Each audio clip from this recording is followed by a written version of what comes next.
au ingizi chochote. Yani sahihi. Kwa sababu nafikiri hii itakuwa ni operation ya pili nafikiri. Sina kumbukumbu ya pili. Ile alivyoumia kwenye AFCON pale Morocco, alifanyiwa. Baada ya hapo akaja kwenye klabu yake ya Simba, akatulia akaanza mazoezi madogo. Nafikiri kuna game moja hivi alikuwa hata bench kabisa, aliwekwa hata bench. Okay, lakini mwisho wa siku ni kama shughuli imekuwa nzito kwa upande wake.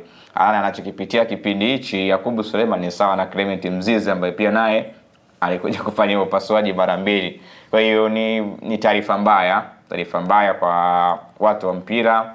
Yakubu Suleiman alikuwa anakuja vizuri sana. Moja kati ya magolikipa ambao tulikuwa tunatazama, tunawaangalia kwamba anaweza akawa na impact kubwa kwa timu ya taifa na klabu yake ya Simba, ni pamoja na Yakubu Suleiman kutokana na ile performance aliyoonyesha akiwa na JKT Tanzania. Hata alivyokuwa na Simba kuna namna alikuwa anaonyesha uwai kwenye eneo la goalkeeping. Alivyokuwa na timu ya taifa ya Tanzania acheza michezo mikubwa, nakumbuka vizuri ya AFCON, ilikuwa ya chani nafikiri, alidaka na vitu kama hivyo. Kwa hiyo kuumia kwake ni pigo kwa Simba, ili pia inawezekana ikawa ni pigo pia kwa timu ya taifa ya Tanzania kwa sababu kidogo alikuwa ameshaanza kuaminiwa na mwalimu. Lakini kinachonipa shida ni kwamba atakosekana kwenye michezo iliyosalia, lakini na nusu ya msimu ambao utaenda kuanza. Ni taarifa mbaya sana kwa Simba. Sasa ni mbaya kwa sababu kumpata tena golikipa mwingine yani hapo inawalazimu bado waendelee kuwa naye kwa sababu hawezi kumwacha ingali na majeraha, lakini wakati huo inawabidi waingie tena sokoni kumpata golikipa mzawa kwa sababu Hussein Abeli naye pia amekuwa atabirika. sio mtu wa kusema labda atapewa game time ya kucheza, nitamtegemea sana. Sahihi. Ndio hicho kitu ambacho nilikuwa nasema ni pigo kwa Simba kwa sababu kurudi sokoni sasa hivi utafuta golikipa mzawa. Wapo, lakini sasa vilabu vyao nasema waingie gharama ni sahihi. Hakuna mfupa mgumu. Yani issue sio kuna mkate mgumu mbele ya chai, ni sahihi. Issue unampata ambaye ni sahihi. Ndio hapo nilikuwa nakuja kwamba hakuna mkate mgumu mbele ya chai. Inawezekana hapo magolikipa wazuri kwenye ligi kuu Tanzania bara wazawa. Ukianza pale upande wa Pamba na mkuta Yona Amos, ukienda pale nafikiri Dodoma na mkuta golikipa mwingine. Ukienda Coastal Union unamkuta golikipa mzuri sana. Kwa hiyo wapo, lakini Dodoma yupo Ali Salim pamoja na Johannes Mgore. Kwa hiyo wapo, lakini vilabu vyao haviwezi kama ni Simba na Yanga kuingia pale kuweka ugumu. Inawezekana ikawa ngumu kwa vilabu hivyo vya mid table team, lakini kumpata mbadala sahihi wa Yakubu Suleiman, hapo ndo kuna changamoto. Kwa hiyo hakuna budi kumwombea mazuri. Amefanywa upasuaji na uzuri amefanywa hapa Tanzania, Dar es Salaam. Kwa hiyo ni taarifa atakuwa karibu kwenye uangalizi, lakini ni taarifa mbaya kwa wadau wa soka, zikapungua. Taarifa mbaya pia kwa Simba Sports Club.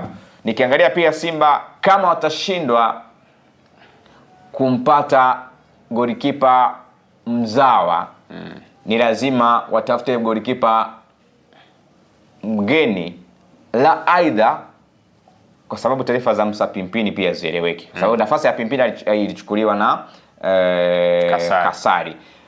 Labda watoe mchezaji mwingine wa nje, yaani wapunguze mchezaji alafu walete golikipa. Sijui kama hapo umenipata. Wapunguze mchezaji wa kigeni na kwa bahati mbaya nafikiri hairuhusiwi kuwa na magolikipa wawili. Kwa hiyo awali taarifa zilikuwa zinasema kwamba wataangalia mpaka msimu unaisha. Kama Jibrila Kasali kiwango chake kitawaridhisha, Kamara wanaachana naye, lakini kama akitowaridhisha wanampa mkataba Kamara, Kasali wanaachana naye. Kwa sababu kwa Musa Kamara walisha prove, alishaonyesha, lakini issue inakuja kurejea kwenye ubora.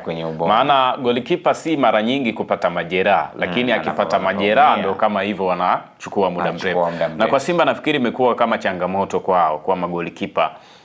Magolikipa wao wengi sana wamekuwa wakipata majeraha. Nakumbuka aliwahi kupata majeraha Ayubu Lakred.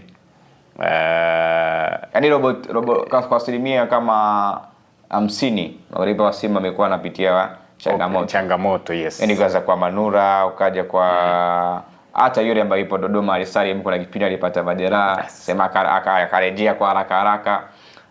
Umemzungumzia Yakub, alikuwa ni Ayub Lakred, naye tunajua kilichotokea.